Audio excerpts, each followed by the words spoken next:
El sistema informativo de Canal 1 presenta CMI Mediodía. Guerra por el microtráfico en Candelaria Valle. Ya son 13 jóvenes asesinados. Por nueva falla que ponía en riesgo a comunidades, EPM anticipa cierre de compuerta en Hidroituango. Golpe al ELN en Arauca. 9 milicianos fueron capturados. Oposición venezolana pide a militares que dejen entrar ayuda humanitaria promovida por Estados Unidos. Cruz Roja facilitará recepción de ayuda humanitaria en Cúcuta. Desalojan a venezolanos de Cambuche cerca al Estadio Metropolitano de Barranquilla. Por más de 2 años, hombre encerró y torturó a su pareja sentimental en Pasto, Nariño. El portugués Carlos Queiroz llegaría a Colombia el próximo jueves. Y en entretenimiento hablamos con Martina la Peligrosa acerca de lo que será su participación en el famoso Viña del Mar. Esto y mucho más al final de la emisión. Con Luisa Tobo y Gina Acuña. Muy buenas tardes, bienvenidos a CMI, emisión del mediodía. Una difícil situación de orden público se registra en el municipio de Candelaria, área metropolitana de Cali. Hay preocupación entre las autoridades y vecinos por el recrudecimiento de la violencia. 14 personas han sido asesinadas este año. 13 de ellos son jóvenes que no superan los 25 años de edad. Sebastián, buenas tardes. ¿Qué hay detrás del asesinato de estos jóvenes? Gina, Luisa, televidentes, muy buenas tardes. Aunque inicialmente iban 12 jóvenes asesinados, especialmente en el municipio de Villagorgona, municipio de Candelaria, esta mañana un joven de 19 años se enfrentó a tiros en una panadería con un hombre de 40 años, completando así la trágica cifra de 13 muertes violentas. Lo que dicen las autoridades es que se trataría de una disputa entre dos organizaciones dedicadas al narcotráfico. La panadería, pero... 2 muertos de 19 y 40 años de edad y 3 heridos, entre ellos un menor de 16 años, es el saldo de una balacera en esta panadería de Candelaria Valle. Al parecer, pues uno de la víctima se percató de la presencia del victimario y es cuando se presenta el cruce de disparos al interior de la panadería. Por otro lado, la comunidad está preocupada por el asesinato de 12 jóvenes en extrañas circunstancias este año. No solamente hoy, ayer también hubo otra en la avenida, aquí mismo en Candelaria. Está muy preocupante esto, mano. Necesitamos la seguridad porque aquí en Candelaria ha habido estos días mucho masacre. Las autoridades explican que se trataría de una disputa entre dos organizaciones dedicadas al narcotráfico. Uno de sus líderes está recién salido de la cárcel. Va el Zarco a la cárcel. Jayco se apodera del negocio del narcotráfico, se genera una disputa entre estos dos personajes, lo que ha generado un número importante de homicidios, especialmente en el corregimiento de Villagorgona. Le dicen Jason o Jayco de Villagorgona y está emprendiendo una oleada de violencia en el corregimiento, pero también sabemos de que está organizando una estructura y quiere montar su hegemonía en ese corregimiento. La policía reforzará su presencia con 100 hombres y adelantan las investigaciones para poder capturar a los autores de estos crímenes. Este fin de semana se llevarían a cabo las fiestas en el municipio de Candelaria. Algunos sectores han pedido que se suspendan dada la difícil situación por la que atraviesan en estos momentos. En otras noticias, esta vez en Cali, el Consejo le ha pedido a la administración que refuercen los patrullajes del ejército para evitar el incremento de los homicidios. El Cabildo alerta sobre la necesidad de reforzar los operativos con el ejército en zonas vulnerables tras la cifra que ascienden a 16 homicidios en el primer fin de semana de febrero en Cali. 3 años sin tener en control los accesos a la ciudad. Levantaron el puesto de vigilancia que teníamos del sur. No hay un plan candado, no tenemos la custodia de los cerros tutelares. Se hace necesario para prevenir hechos. No obstante, las autoridades señalan que ya cuentan con una estrategia que permitió la reducción de muertes violentas en enero hasta en un 35%. Seguimos nosotros trabajando precisamente para tener el comportamiento que tuvimos en enero, que se presentaron 71 homicidios respecto a 106 del año pasado. Mientras que la administración explica que la Fuerza Aérea entrará a reforzar los operativos en 4 comunas y que pese a los esfuerzos dichos casos se seguirán presentando por la ubicación geográfica de la ciudad. En este sentido, nuestra ciudad es una ciudad que es muy vulnerable a los movimientos criminales que se presentan en todo el Pacífico colombiano. En lo corrido del 2019 se han presentado 88 asesinatos en Cali, mientras que el año pasado iban 114. Hay que recordar que la policía desde hace 8 meses patrulla en conjunto con el ejército, especialmente el distrito de Agua Blanca en el oriente de la ciudad. Y finalmente en imágenes ustedes van a observar a 2 parapentistas que estaban extraviados y que duraron 13 horas perdidos en zona rural del municipio de Roldanillo. Fueron rescatados por el cuerpo de bomberos. Estos 2 hombres son de nacionalidad belga y holandesa. Según el organismo de socorro, estos 2 hombres hasta el momento han sido valorados por personal médico y no presentan ningún problema de salud y se encuentran sanos y salvos. Esa es toda la información desde Cali. Sebastián Bedoya, CMI, La Noticia. Sebastián, muchas gracias, buenas tardes. Y a esta hora inicia el cierre de la segunda compuerta de la Casa de Máquinas en el proyecto de Hidroituango. Una nueva falla que ponía en riesgo a las comunidades aceleró la medida que se tomó de emergencia. Saludamos en Medellín a nuestra compañera Yusi Chaparro. Yusi, muy buenas tardes. ¿Y cuál fue la falla descubierta esta vez? De este cierre, el Procurador General también hace pocos minutos se refirió sobre este cierre. Dice que se declara una alerta y que lo más importante es declarar protegidas a todas estas comunidades. Y seguimos atentos y le decimos a todas las autoridades, tanto departamentales como municipales y por supuesto a las autoridades ambientales, que hay que estar atentos. Estamos en alerta roja de alguna manera y la Procuraduría está vigilando ese tipo de acción. Recordemos que este cierre se hace como una medida de emergencia para proteger a todas las comunidades aguas abajo del río Cauca, pues se detectó una falla. Esto tiene que ver con uno de los túneles de captación de la Casa de Máquinas, a donde estaría entrando agua y aire. La alerta sobre la nueva falla se dio por un estudio que reveló que tras el cierre de la compuerta número 2 el pasado 16 de enero, aumentó la presión al interior del túnel de captación en Casa de Máquinas, sobrepasando los niveles de resistencia de la estructura. Pudimos identificar una situación que hasta ese momento no habíamos comprobado, y era que la oquedad, ese hueco que les digo, conectaba al túnel de captación 1 con el túnel 2, o sea, esa oquedad conectaba los 2 túneles. Ante la afectación del diseño de la estructura fue necesario acelerar el segundo cierre, es decir, el de la compuerta número 1, pese a que aún no se alcanzaba la cota 401 del embalse. Podríamos estar esperando que el viernes, en las primeras horas de la mañana, el embalse alcance la cota de vertimiento y empiece así a normalizarse progresivamente el caudal de las aguas río abajo. La medida se tomó para proteger la vida de las comunidades según EPM, pero afectará el medio ambiente. Aguas abajo, el río Cauca disminuirá su nivel. Y a las 12:08 del mediodía, en otras noticias del departamento de Antioquia, también hay conmoción por el crimen de un líder político del Partido Liberal, quien fue asesinado cuando llegaba a su vivienda. El líder político Héctor Gómez, de 40 años, fue asesinado a bala por sicarios en moto justo cuando llegaba a su casa en el occidente de Medellín. Se trataría de un ciudadano que al parecer es asesor político del Partido Liberal. El dirigente liberal había llegado del Magdalena Medio a la ciudad hace un año para asesorar a un diputado en la Asamblea de Antioquia. No tenía amenazas conocidas por parte de nosotros, es procedente de Puerto Nare.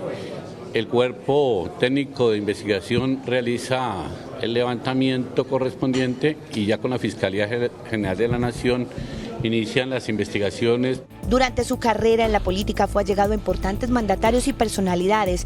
Hoy todos a través de redes sociales lamentan su crimen y piden justicia. Muy bien, Yusi, muchas gracias por toda la información. Continuamos atentos, por supuesto, a la situación en Hidroituango.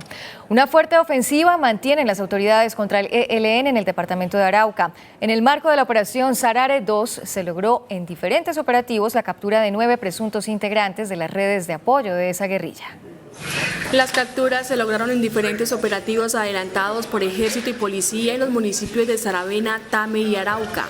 La ofensiva militar se ha intensificado con el fin de afectar las estructuras de apoyo de la guerrilla del ELN.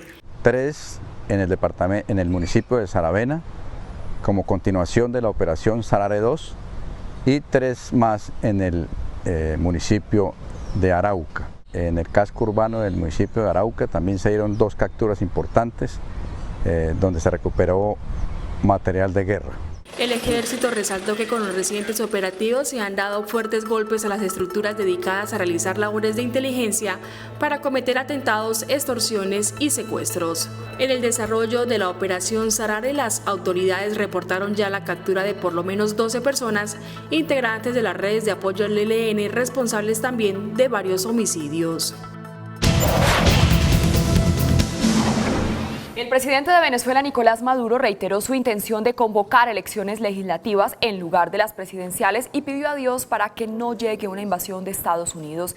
Mientras tanto, el autoproclamado presidente Juan Guaidó continúa su ofensiva diplomática para acercar al gobierno. Hoy se reunió con algunos exministros del gobierno de Hugo Chávez. En una entrevista exclusiva con el medio ruso RT, el presidente venezolano Nicolás Maduro reiteró su intención de quedarse en el cargo, asegurando que no es un cobarde ni un traidor y no se doblegará a la supuesta intención intervencionista del gobierno de Estados Unidos.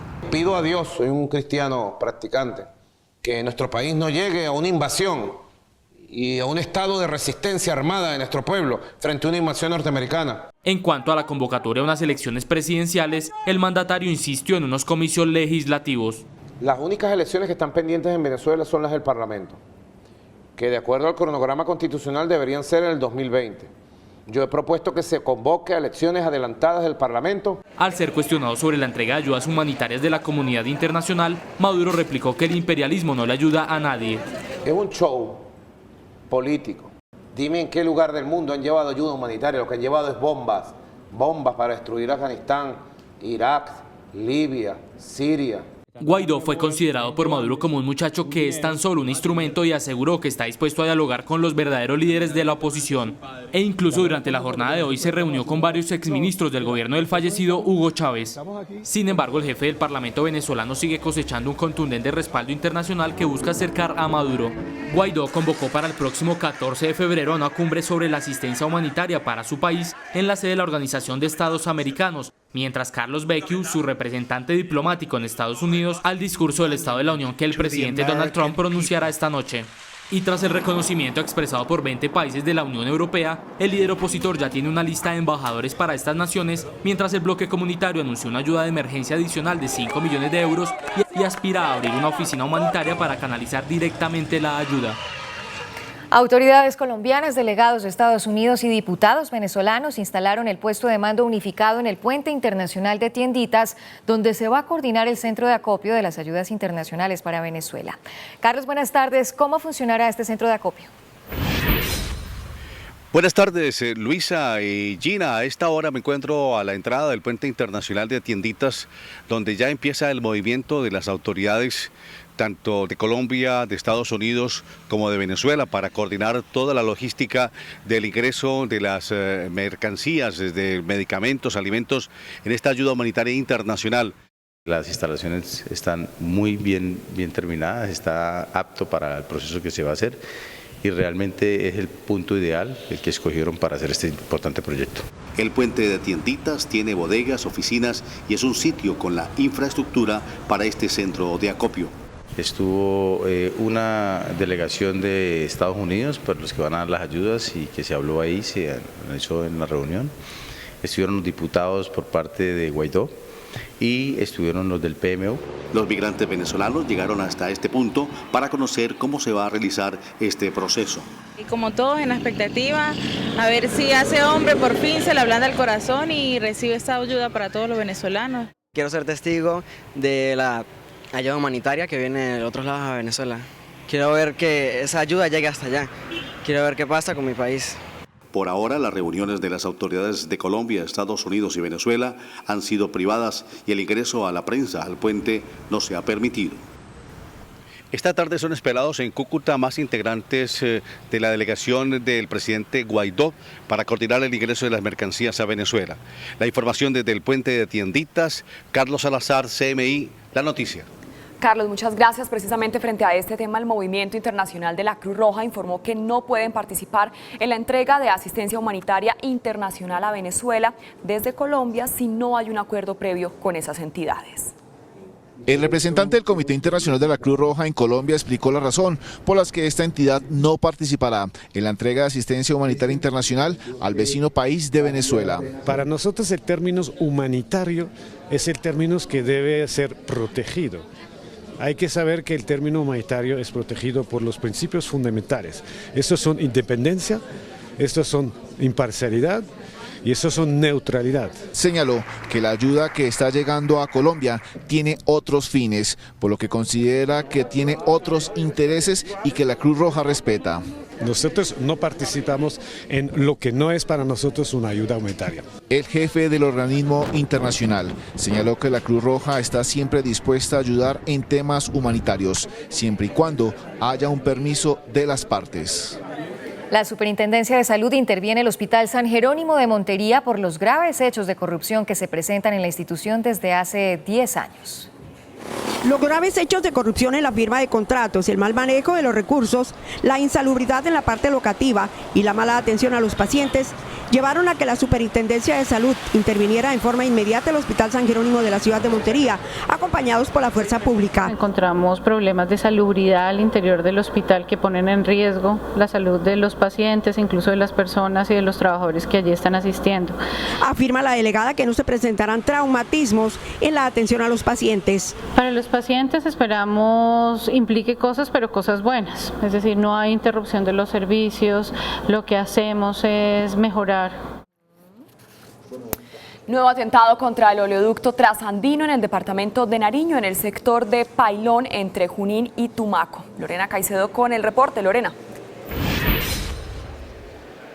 Gini, Luisa, buenas tardes. En el municipio de Barbacoas, en la vereda El Pailón, se presentaría el que sería el tercer atentado en contra del oleoducto trasandino. Una nueva afectación al oleoducto trasandino se presentó en la noche anterior sobre el kilómetro 99 del municipio de Barbacoas, en el pie de Monte Costero. Esto ya viene siendo acciones repetitivas por parte de este grupo. Ya la gobernación de Nariño pues, se ha puesto en contacto con los ingenieros de Ecopetrol. Ellos están haciendo su ingreso en este momento para reparar el daño. En el sector se presentó una conflagración que rápidamente fue controlada sin generar daños ambientales o hídricos en la zona. La bolladura fue pequeña, no fue un impacto grande afortunadamente y ya está pues controlado. Mediante un comunicado emitido por Ecopetrol, rechazó enfáticamente estos atentados que pueden poner en riesgo la seguridad y la vida de los pobladores vecinos al oleoducto. Hasta el momento las autoridades atribuyen este atentado al ELN y los grupos que delinquen en este sector del país.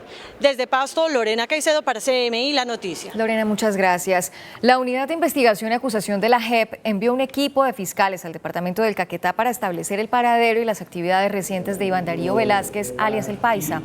El procedimiento judicial hace parte del incidente de incumplimiento que podría terminar con la pérdida de los beneficios de la justicia especial por la inasistencia del exguerrillero a las citaciones de los magistrados. Por eso es importante. La Corte Constitucional aseguró que le corresponde a la Fiscalía General de la Nación determinar si el dirigente político del partido FARC, conocido como Jesús Santrich, continúa detenido o no, mientras se resuelve la solicitud de extradición que hay en su contra por parte de las autoridades de Estados Unidos. Durante un evento en la Universidad del Rosario, el presidente del Alto Tribunal explicó que en este momento solo la Fiscalía podría mirar la situación de Jesús Santrich y decidir si lo deja en libertad, después de hacer un juicio de ponderación como lo sugirió la JEP. El poder para determinar si el ciudadano Santrich sigue o no detenido es la Fiscalía General de la Nación. Agregó que en los casos de extradición la ley estatutaria privilegia los derechos de las víctimas. Tanto la Corte Suprema de Justicia como el presidente de la República, al momento de determinar una extradición, tienen que ponderar los derechos de las víctimas con la cooperación judicial internacional. El magistrado recordó que si se determina que los hechos imputados a Jesús Santrich se cometieron antes de la firma del acuerdo de paz, el dirigente político continuará en la JEP. Desalojan a más de 60 familias venezolanas que vivían en un cambuche en el puente de la Murillo con Circunvalar en Barranquilla. Fabián, buenas tardes. ¿Hacia dónde irán estas familias? Gina, muy buenas tardes para usted y todos nuestros televidentes. Le voy a pedir a mi camarógrafo que haga un paneo y le muestre el bus que está ubicado en este momento y llegará hasta un hogar de paso en el municipio de Malambo, en donde se albergarán a estos venezolanos que estaban aquí ubicados en el puente de la Murillo con la vía circunvalar. También tuvimos conocimiento que otros venezolanos, alrededor de 35, de manera voluntaria decidieron con Migración Colombia llegar hasta el punto fronterizo de Paraguachón. Desde bien temprano, delegados de Migración Colombia y de la Alcaldía de Barranquilla llegaron a Plaza Venezuela para desalojar a los 108 niños de 0 a 8 años de edad, 4 adultos mayores que vivían en ese sector. En total, 245 venezolanos ocupaban este lugar. Son condiciones infrahumanas. Hoy estamos dándole la posibilidad de asistir a unos hogares de paso. Tenemos la ayuda de comerciantes y empresarios que nos están dando la mano a darles la posibilidad de estar en algunos lugares. En medio del desalojo de hoy encontramos a una mujer que llegó anoche huyendo de la crisis en Venezuela hasta este lugar. Llegó con 4 de sus hijos. Bueno, será terminar de conocer a mi familia y volver a ir a Venezuela. Por aquí tengo familia. Las termino de reconocer y de conocerlas y volver a Venezuela. Algunos de estos venezolanos tienen más de 5 meses de estar ubicados en esta parte del puente. La mayoría vive de la economía del rebusque. Lo poco que ganan lo envían para sostener el resto de su familia en el vecino país. Y bueno, yo también quisiera que esta gente se pusiera la mano en el corazón y nos diera una esperanza, no que nos mantengan ni nada de eso, pero por lo menos una esperanza fue muy poco tiempo lo que nos dieron. Este espacio fue ocupado desde a mediados del año anterior. 5 familias ubicadas en Plaza Venezuela estaban en las afueras del terminal de transporte. Así queda este sitio conocido como Plaza Venezuela, totalmente limpio. Actualmente los del espacio público de la Alcaldía de Barranquilla continúan limpiando este espacio. También les informo que la Secretaría de Salud del distrito de esta ciudad adelantó varias campañas de salud y de vacunación por los brotes del virus de hepatitis y de varicela. Desde Barranquilla, Fabián Lesmes, CMI, La Noticia. Fabián, muchas gracias, buenas tardes. Con esta información vamos a hacer una pequeña pausa en CMI Emisión del Mediodía, pero al regresar, espere. Les contamos la historia de una mujer que estuvo encerrada y torturada durante 2 años por su pareja sentimental. 3 líderes guayú han sido amenazados en menos de 8 días en La Guajira. Los atentados y amenazas tendrían como origen la labor que realizan en sus comunidades. Aldair, buenas tardes. ¿Y quiénes estarían detrás de estas amenazas? Luisa, Gina, buenas tardes. Los líderes dicen que temen por sus vidas y que las autoridades no les dan avances en las investigaciones de estas amenazas y atentados en su contra. Manifiestan que pedirán al fiscal general que traslade el caso hasta Bogotá, pues según ellos en La Guajira no existen las suficientes garantías. Armando Balbuena, Débora Barros y Leonor Viloria son los 3 líderes guayú que en los últimos 7 días han sido víctimas de atentados, amenazas y persecuciones en La Guajira por la labor que realizan en las comunidades. Denuncian que las amedrentaciones contra ellos y sus familias son constantes. Dicen que temen por sus vidas.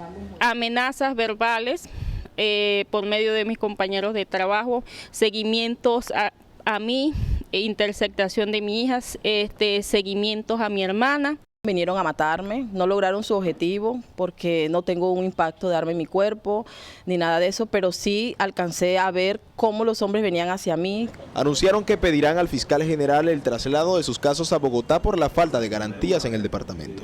Las autoridades han sido muy pasivas porque ya deberíamos tener respuestas de amenazas, ya deberíamos tener respuestas de hechos que han sucedido acá en el distrito de Riohacha y en el departamento. Estoy evaluando solicitarle al fiscal general de la Nación que saque los procesos de La Guajira para que se lleven directamente desde Bogotá, porque yo no veo las garantías en estos momentos. Desde Riohacha, La Guajira, Aldair Rodríguez, CMI La Noticia.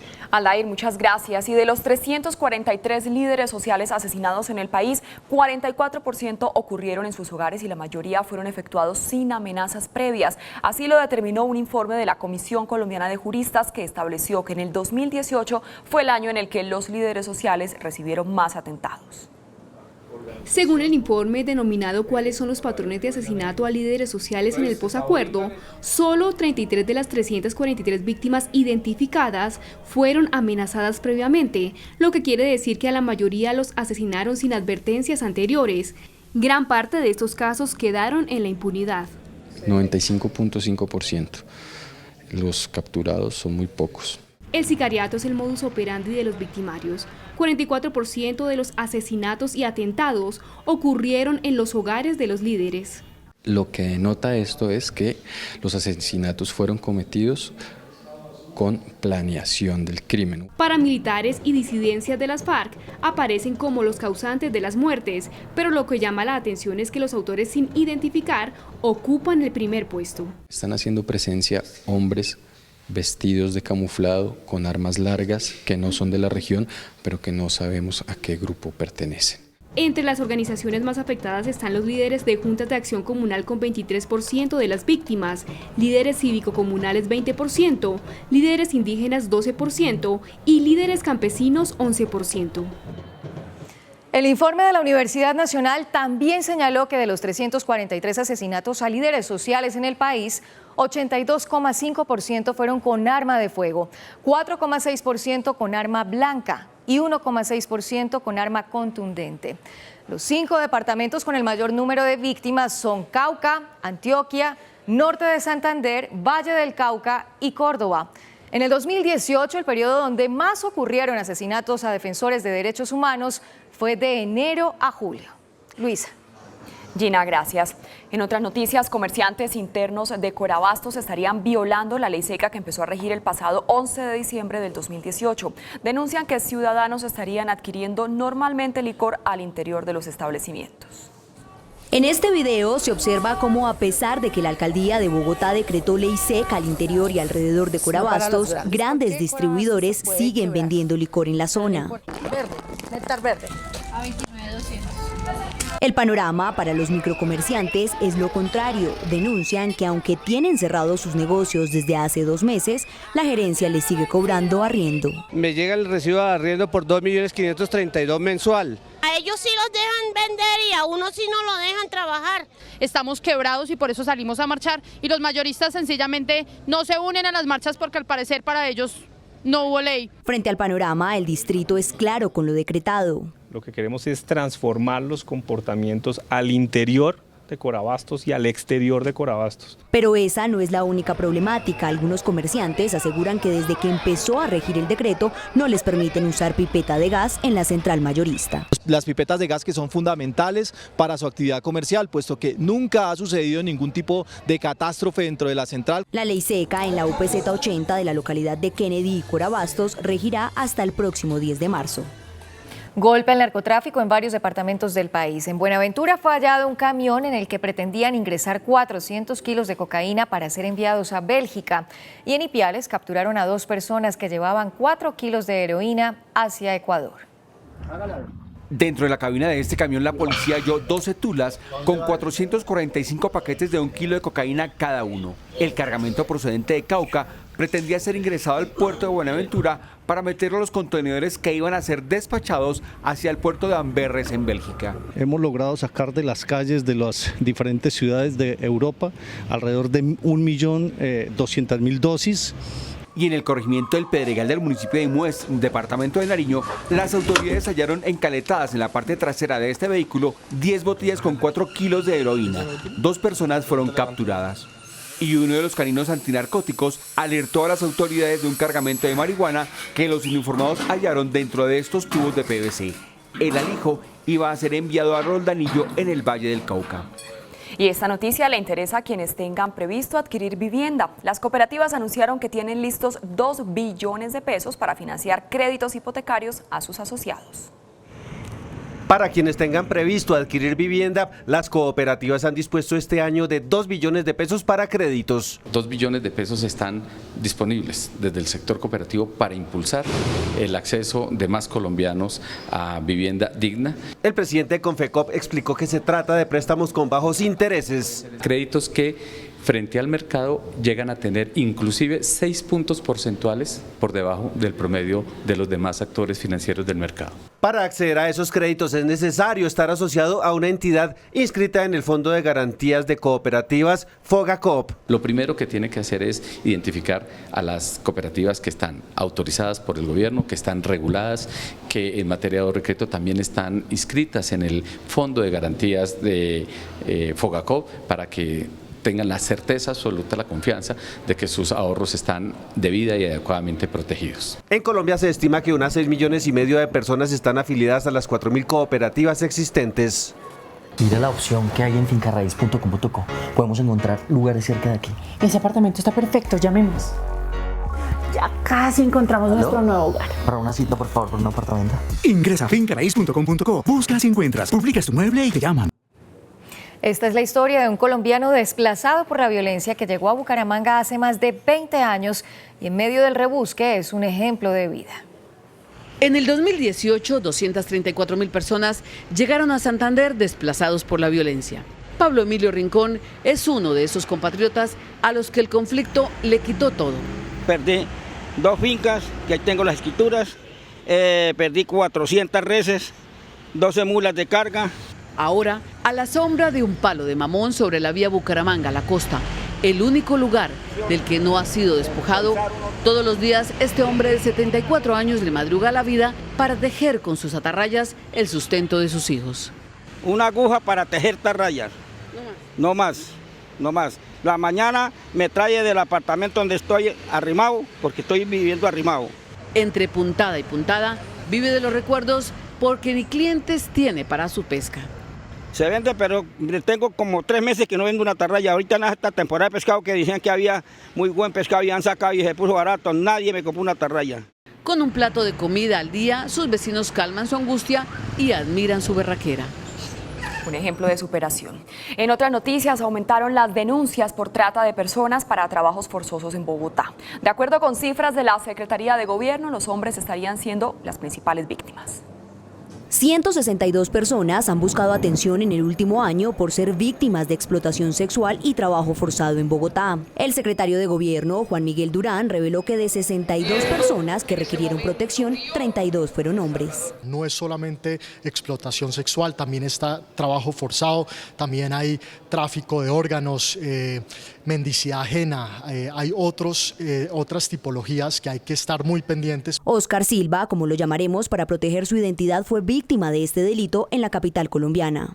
Él decía, no, tú tienes que hacer lo que yo te diga, porque el que te trajo aquí fui yo y yo te estoy pagando. Ustedes se vayan, que cumplan el año, entonces yo le doy su pasaporte para que se vayan. Desde la Secretaría de Gobierno hacen un llamado a denunciar cuando conozcan redes de trata a la línea 350-308-5507. El Gaula de la policía capturó a un hombre que durante 2 años encerraba a su pareja sentimental por periodos de 2 semanas para torturarla. La familia no entendía por qué la joven desaparecía con tanta frecuencia sin dar razón de dónde ni con quién estaba. Mujeres, al maltrato no hay que darle chance. Denuncien. En este cuarto y en medio de estas condiciones infrahumanas era encerrada la joven de 28 años por periodos de hasta 15 días seguidos. A esta víctima la encerraba con candado y esto la llevaba a no darle de comer durante varios días. Varias veces me golpeó en el cuerpo, en la cara, también utilizó otros elementos para maltratarme. Durante los 4 años de noviazgo, los 2 últimos se caracterizaron por esta aberrante práctica de su pareja. Yo lloraba mucho porque no sabía nada de ella, se me desapareció. Se determina que la mujer estaba siendo secuestrada dentro de su propia residencia por parte del victimario alias Taladro. Alias Taladro, el agresor de 35 años, fue capturado en una población cercana a Pasto, Nariño, donde se escondía de las autoridades. El director del Gaula pidió a las mujeres denunciar el maltrato a la línea 155. Los obispos del país calificaron como positiva la propuesta del ELN al gobierno nacional en el sentido de renegociar los protocolos suscritos con esa guerrilla para poder reiniciar los diálogos de paz. En la conferencia episcopal está Gerardo Aristizábal. Gerardo, muy buenas tardes. ¿Y qué más han dicho los obispos? Luisa, buenas tardes. El mensaje de la Iglesia Católica es enfático. Cualquier señal que busque la salida política al conflicto es bienvenida, porque así se preserva la vida de los colombianos. La posición de la Iglesia Católica es clara. Cualquier decisión que sea tomada por los actores en conflicto, que busque solución pacífica, es bienvenida. Por eso le dice sí a la propuesta de Pablo Beltrán, que le hizo a través de CMI al gobierno de Iván Duque. Cualquier señal que sea favoreciendo la búsqueda de salida, cualquier puerta que se abra a salida pacífica de los conflictos, es importante tenerla en cuenta. Ese tema precisamente será tratado hoy en la reunión que sostendrán los obispos del país con el presidente Iván Duque, donde no habrá tema vedado. Desde el punto de vista de la franqueza, seguramente lo que aparecerá es que no habrá ningún tema vedado en la mesa, en el diálogo con el señor presidente. Todos los temas estarán allí puestos y se tocarán desde la perspectiva honesta y respetuosa de la Iglesia. Todo lo que en este momento preocupa al país estará allí. Precisamente los obispos del país están en este momento reunidos en comisiones y analizan el tema del ELN, otro la política nacional. En este momento se reúnen con el procurador Fernando Carrillo Flores y esta tarde esperan la visita, como lo dijimos, del presidente Iván Duque. Desde la conferencia episcopal, Gerardo Aristizábal, CMI, La Noticia. En Noticias del Mundo, con una misa campal, el Papa Francisco terminó su histórica visita a los Emiratos Árabes. El Papa Francisco encabezó una multitudinaria misa ante alrededor de 130.000 miembros de la comunidad católica que llegaron hasta el estadio Sheikh Zayed en Abu Dhabi. Allí pidió a los feligreses ser oasis de paz en la península arábiga y estar dispuestos a hacer el bien ante cualquier persona. El sumo pontífice también envió un mensaje de esperanza a aquellos que abandonaron su territorio y están lejos de su hogar. That was really touching because I'm Ugandan, so I traveled from Uganda to come here and work. So if they talked about something like that to me, that is very, very good because I'm a migrant. Horas antes, el Papa visitó la Catedral de San José en Abu Dhabi. Allí pidió orar por la iglesia. Benedico tutti voi e vi chiedo di pregare per la Chiesa, perché la Chiesa rimanga fedele al Signore. Rimanga forte nella fede e nella carità. Y tras 2 días de agenda en el marco de un evento interreligioso, así finaliza la histórica y primer visita de un papa a la península arábiga, cuna del Islam, en la que este histórico beso entre el líder católico y el gran imán de Egipto le dio la vuelta al mundo.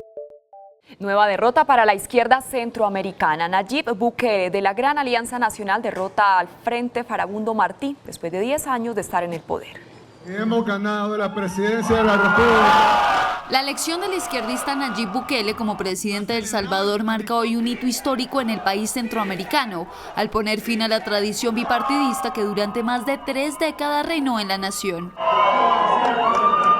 Tras obtener más del 53% de los votos, Bukele será el primer mandatario en gobernar El Salvador cobijado por un partido diferente a los que han estado en el poder en los últimos años. El turno es ahora para el movimiento derechista Gran Alianza por la Unidad Nacional, que obtuvo la victoria frente al partido izquierdista Frente Farabundo Martí para la Liberación Nacional FMLN y su rival la Alianza Republicana Nacionalista Arena. Sin embargo, pese a tener ideas de izquierda y llegar a la presidencia bajo el manto de un partido de derecha, el hoy mandatario electo aseguró que gobernará con independencia política. Países como Bolivia, Honduras, Costa Rica, Guatemala y hasta el presidente interino de Venezuela, Juan Guaidó, felicitaron a Bukele por su victoria en las urnas. No es Juan Luis Reguera, tiene 37 años el hombre. El lateral izquierdo Fran Fabra volvió a entrenar con el primer equipo de Boca Juniors, totalmente recuperado de la lesión de ligamentos que lo sacó del Mundial. Podría reaparecer en el partido frente a Lanús del 17 de febrero. Ya regresamos. Y después de comerciales, Martina la Peligrosa habla acerca de lo que será su participación en el famoso Viña del Mar. Ya volvemos.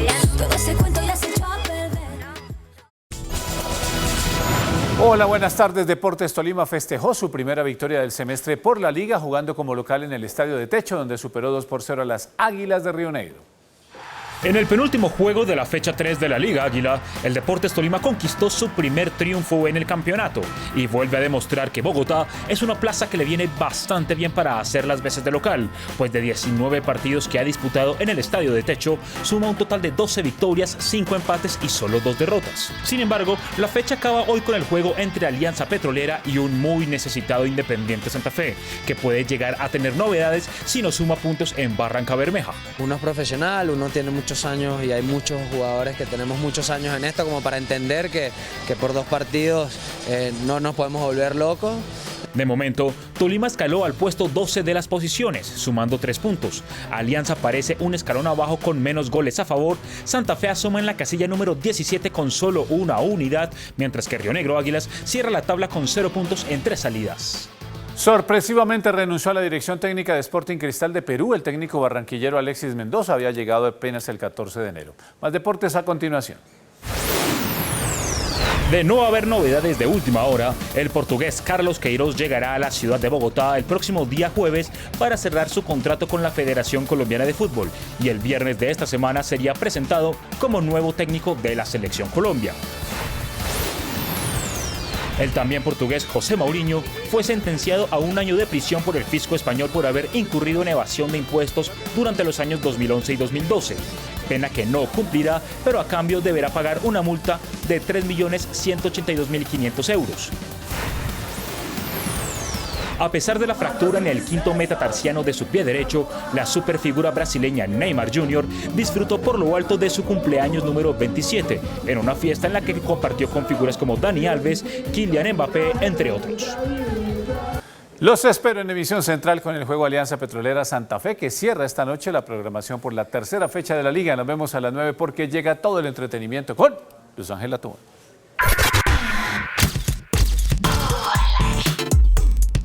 Germán, muchas gracias. ¿Qué tal? Muy buenas tardes. Bienvenidos a la información del entretenimiento. La cantante Martina La Peligrosa será la cuota colombiana en el Festival de Viña del Mar. Ella nos representará en la categoría de competencia internacional. Una buena ventana para internacionalizar aún más todo su talento. Dame las manos, somos amigos, dame la otra, tú eres idiota, ¿o qué? Martina La Peligrosa es la representante de Colombia en la competencia internacional del Festival de Viña del Mar 2019, que este año llega a su versión número 60. Voy a tratar de encantar con mi música y con mi alegría a ese jurado y a ese público tan exigente de Viña del Mar. Está confirmado que la canción que va a interpretar es Tu Culpa, una mezcla de ritmos electrónicos con urbanos. Fue tu culpa porque tú me dejaste sola. Ahora yo no te paro bola. La basura no se amontona. Fue tu culpa porque tú saliste corriendo. Es una letra con la que me identifico muchísimo, tiene todo ese poder femenino, la letra, luego tiene este ritmo alegre, muy colorida y bueno, siento que va a conectar con mucha gente. Yo creo que más de uno tiene a quien echarle la culpa por ahí. Más de 15 looks llevará Martina al certamen más importante del continente americano. Diseños que incluyen prendas para cada una de sus presentaciones, ensayos y encuentros con la prensa. Soy arriesgada, me gusta transmitir lo que soy y la música que hago también a través de cómo me veo, soy muy visual. La cordobesa viajará a Chile para la competencia en la Quinta Vergara, que será desde el 24 de febrero hasta el 1 de marzo. Y recuerden que el Canal 1 es el canal oficial de Viña del Mar. Seguimos con otra estrella de la música, Juanes, quien celebra su éxito en México de la canción La Plata. También aprovechó su visita para referirse a la actual situación de Venezuela. Si yo te quiero con el alma.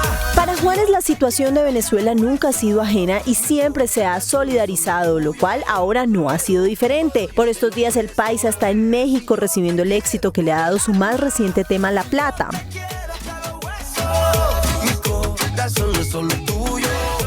Momento que aprovechó para nuevamente demostrar su apoyo. Lo que ha sufrido Venezuela no es justo para nada. Y todos los jóvenes que han fallecido, toda la falta de medicamentos, la gente adulta, los ancianos, los niños que han fallecido. Y es que para él todo se debería llevar a cabo de manera más pacífica. La verdad me siento muy emocionado de lo que está pasando ahora. También obviamente expectante porque pues la idea es que no vaya a ser nada sangriento, pues, ¿no? O sea, es lo que todo el mundo espera, es que sea una cosa pacífica.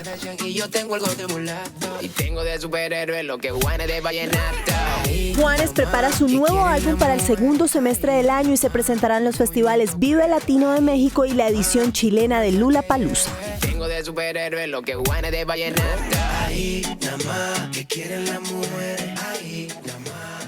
Y debido al éxito de su canción Pa' Olvidarte, el grupo Chucky Town estrena una nueva versión de la letra. Es que no verte me enloquece y aceptar que otra te bese no estaba en el libreto, baby. A veces tomo por olvidarte. En esta oportunidad se unieron a Manuel Turizo, Farruko y Zion y Lennox para esta mezcla que ya es tendencia en las redes sociales. Poco a poco el video se acerca al 1.000.000 de visualizaciones. Sinceramente duele recordarte, si tú no estás la soledad gana el combate. La luna no sale si no te vuelvo a ver. A veces tomo por olvidar tu abandono, roto como Dios o no, con unos guaritos me entono. Es la información del entretenimiento por el momento. Luisa, siga usted con más información. Luz Ángela, muchísimas gracias y regresamos con la noticia del día en CMI. El cierre de la última compuerta de Hidroituango ante el riesgo de colapso de la represa que amenaza a las comunidades del Bajo Cauca antioqueño. Yusi, ¿qué nuevos datos han entregado en EPM sobre este procedimiento de cierre? Hola Luisa, a las 12:50 del mediodía, según el monitoreo que hace permanentemente segundo a segundo, EPM avanza en un 68% el cierre de esta segunda compuerta de la Casa de Máquinas que, recordemos, se aceleró pese a que no se había alcanzado la cota 401, pues había un riesgo, había una falla estructural exactamente de entrada de aire y agua a la Casa de Máquinas que superó los niveles y ponía en riesgo de colapso esta estructura. Una nueva falla al interior del túnel de captación de la Casa de Máquinas por la entrada de aire y agua aceleró el cierre de la segunda compuerta en Hidroituango. La oquedad, ese hueco que les digo, conectaba al túnel de captación 1 con el túnel 2, o sea, esa oquedad conectaba los dos túneles. Según EPM, el cambio de presiones pone en riesgo de colapso la estructura en Casa de Máquinas y con ella el control del agua del río Cauca sería incierto. Podríamos estar esperando que el viernes, en las primeras horas de la mañana, el embalse alcance la cota de vertimiento y empiece así a normalizarse. El tránsito terrestre y fluvial estará restringido en la zona durante 3 días. Igualmente se hará rescate de peces para disminuir el impacto ambiental. Y cambiando un poco de temas del departamento de Antioquia, hay un escándalo por presunta corrupción. Se trata de la alcaldesa encargada del municipio del Bagre, quien asumió este cargo luego de la captura del mandatario principal hace unos meses. Según la Gobernación de Antioquia, exactamente la Secretaría de Gobierno, ella habría firmado una millonaria letra de cambio para ser incluida en una terna. La denuncia por presunta corrupción que hoy tiene en líos a la alcaldesa encargada del municipio del Bagre en el Bajo Cauca antioqueño, Yolima Madrigal, revela la firma de una letra de cambio por 300 millones de pesos con fecha del 20 de diciembre para ser incluida en la terna para elegir el cargo. Días después salió ganadora. Hemos recibido una denuncia de que a los candidatos ternados se les pidió se les obligó a firmar una letra por 300 millones de pesos. La terna se dio luego de la captura del alcalde del municipio del Bagre hace unos meses. Según la secretaria de Gobierno de Antioquia, la mandataria reconoció que fue obligada por el partido a firmar la letra. Ella en el Consejo de Seguridad en Córdoba, se me reconoció como secretaria de Gobierno. Aún dice de que ella no pagó, pero que fue obligada. Entre tanto, el partido Opción Ciudadana negó las acusaciones y pide investigarlas. El gobernador de Antioquia será quien elija a un nuevo alcalde encargado para el Bagre. Y en otras noticias, a las tumbas de un cementerio de Bello, Antioquia, estarían llegando las facturas de cobro del impuesto predial. Muchos de los propietarios de estos lotes se desconocían y no sabían que estaban en mora. Hace 4 años, Omar Torres sepultó a su papá en esta tumba del cementerio Jardines de la Fe en Bello, Antioquia. Durante este tiempo pagó arriendo, pero luego compró el lote por 7 millones de pesos. Se cumplió ya el tiempo de sacar los restos y ya adoptamos la medida por pagar el lote. Lo que no imaginó es que debía seguir pagando mes a mes, pero el impuesto predial del lote. No estoy de acuerdo con eso porque ya ni los fieles difuntos pueden descansar, pues. Él es uno de cientos de propietarios de lotes de este cementerio que se desconocían como morosos del impuesto, pues las facturas del predial de las tumbas estaban siendo enviadas al Campo Santo y no a los propietarios. La secretaria de Hacienda de Bello explicó el porqué. Se presentan las facturas acumuladas porque en el momento en que el ciudadano o el particular compra el lote al cementerio, no hemos tenido todavía nosotros la identificación del dueño del predio como tal. En el cementerio Jardines de la Santa Fe de Bello, Antioquia, hay 11.500 lotes de tumbas y solo 3.600 están a paz y salvo del predial. Y regresando al tema de Hidroituango, según el último registro del monitoreo, ya va en un 80% el cierre de esta segunda compuerta. Esto desde Medellín, Yusi Chaparro, CMI La Noticia, feliz tarde. Hasta aquí las noticias, gracias por acompañarnos, que tengan una feliz tarde y continúen conectados con El Sultán. Y con toda la programación del Canal 1 a las 8 de la noche, no se pierdan Sin Senos Sí Hay Paraíso y a las 9 la emisión central de CMI La Noticia. Feliz tarde.